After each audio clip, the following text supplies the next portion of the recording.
Dans la première partie, on a pu voir que la Bible contenait une histoire bouleversante. Une histoire que Dieu résume dans 3 versets de son livre. Tout d'abord, Dieu créa toutes choses belles. Mais on a préféré vivre à notre manière, ce qui a amené un chaos moral. Alors Dieu a envoyé son Fils, afin qu'il meure pour nous et qu'il amène la lumière dans nos vies. Mais, pour être honnête, ça ne s'arrête pas là. Parce que tout ce qu'on peut voir de Dieu ici, c'est une lumière dans les ténèbres. Et c'est ce qu'ont vu la plupart des gens pendant plusieurs siècles. Un faisceau blanc dans une chambre noire, en apparence froid et sans merci. Et seules quelques personnes, appelées prophètes, y ont discerné quelque chose de complètement différent. Ils y voyaient un élément glorieux, une réalité que personne d'autre ne pouvait voir, jusqu'à ce que Jésus arrive sur le devant de la scène. Et ce que Jésus-Christ a fait résout le mystère de l'Ancien Testament et nous donne la solution, la réponse complète que Dieu voulait. Comme un prisme réfracte la lumière naturelle, Jésus révèle Dieu et ce qu'il en réserve pour l'humanité. Mais alors, c'est quoi? En fait, même si Dieu veut sauver chacun de nous personnellement et nous ramener toi et moi dans une relation avec lui, son plan général est bien plus grand et plus beau que ça. Dieu te voit en tant qu'individu, mais il nous voit aussi collectivement. Et c'est ici que ça devient un petit peu fou, mais voilà. Jésus-Christ veut nous épouser. Alors je sais que ça semble trop beau pour être vrai, mais c'est vraiment ce que dit la Bible. D'ailleurs, c'est pour ça que tu as parfois entendu des personnes dire que la Bible est une lettre d'amour pour l'humanité. En fait, c'en est une, littéralement. Jésus compare la relation qu'il désire avoir avec son peuple avec le mariage. Il est le mari et son peuple est son épouse. Ok. Alors maintenant, on va bien entendu voir si c'est biblique ou non. Mais avant qu'on le fasse, il faut que j'ajoute encore quelque chose. T'as probablement déjà entendu que l'histoire se répète. C'est vrai. Les modèles se répètent au fil du temps. Alors aujourd'hui, j'aimerais te montrer 5 modèles qui se répètent en relation avec le thème du mariage divin. Tu devrais pouvoir les voir dans les 5 parties principales de la Bible qui sont les suivantes. Les 5 livres de Moïse, la Torah, les livres historiques, les livres poétiques, les prophètes et le Nouveau Testament. Toutes ces parties sont elles-mêmes divisées en 5 sous-parties et racontent toute la même histoire.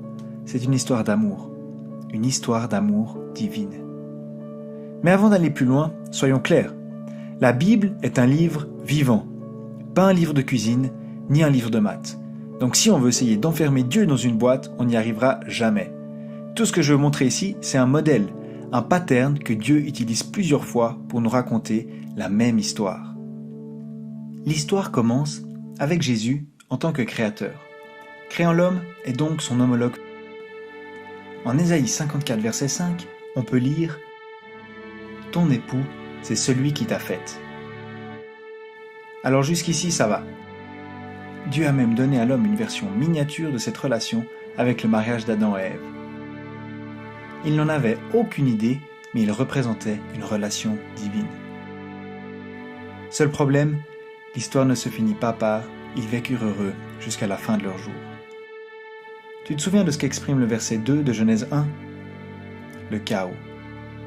L'humanité a tourné le dos à Dieu et s'est faite emprisonner. Mais Dieu est un sauveur. Il a aimé sa femme infidèle et l'a sortie de cette situation. Jérémie 31 au verset 32 dit « Je les ai pris par la main pour les faire sortir du pays d'Égypte. Ils ont rompu mon alliance, quoique je les ai épousés, dit l'Éternel. » Donc Dieu a sauvé sa femme. Mais après la mission de sauvetage, Dieu veut prévenir tout nouvel éloignement et conduit son épouse dans une relation plus profonde avec lui. Ésaïe 62 verset 5 dit « Tout comme la fiancée fait la joie de son fiancé, tu feras la joie de ton Dieu. » Au Cantique des Cantiques 4 verset 9, « Tu as volé mon cœur, ma sœur, ma chérie, tu as volé mon cœur grâce à un seul de tes regards. » En Jean 3 verset 29, Jean le baptiseur peut dire à propos de Jésus « Celui qui a l'épouse est l'époux. » Mais même là, elle ne lui fait pas confiance. Et elle continue de se débrouiller seule pendant qu'il continue à l'aimer inconditionnellement. Dieu parle au cœur des hommes.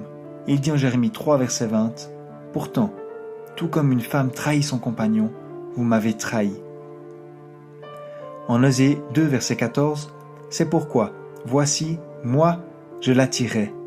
et je la mènerai au désert, et je lui parlerai au cœur. » Et Dieu agit comme ça pour qu'elle comprenne son amour immense et qu'elle court dans ses bras. La fin, cette fois-ci, ils vécurent heureux jusqu'à la fin de leur jour. C'est le mariage du Fils de Dieu avec sa fiancée, rachetée par son propre sang.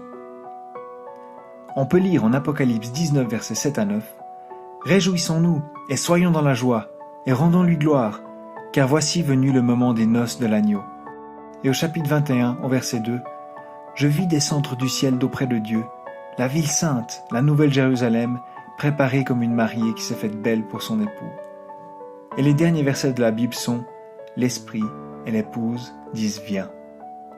Mais c'est vrai que la plupart des versets utilisés viennent de l'Ancien Testament. Et on pourrait penser que Dieu ne parle que de son peuple Israël. Alors cherchons le premier verset qui parle du mariage dans le Jardin d'Éden, avant même qu'Israël soit une nation.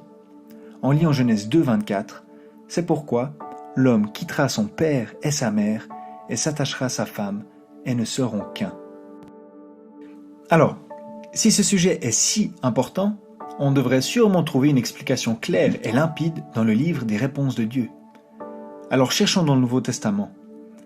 On peut lire en Éphésiens 5, verset 31, « C'est pourquoi l'homme quittera son père et sa mère et s'attachera à sa femme, et ne seront qu'un. » Ce mystère est grand, et je dis cela par rapport à Christ et à l'Église. Tu vois comme la Bible est claire comme de l'eau de roche? On a déjà la première partie du puzzle. Mais maintenant, est-ce que ça ne serait pas génial d'avoir un verset du Nouveau Testament pour chacune des 5 parties qu'on a vues avant? On aurait besoin d'un verset qui dit que Jésus a sauvé l'épouse ou l'Église. Et Éphésiens 5 dit exactement ça, que Christ a aimé l'Église et qu'il s'est livré lui-même pour elle. Alors ensuite, on aurait besoin d'un verset qui dirait que l'époux veut avoir communion avec son épouse humaine. Et c'est Jésus qui le dit lui-même. Il dit, aussi longtemps qu'ils ont l'époux avec eux, ils, les croyants, ne peuvent pas jeûner.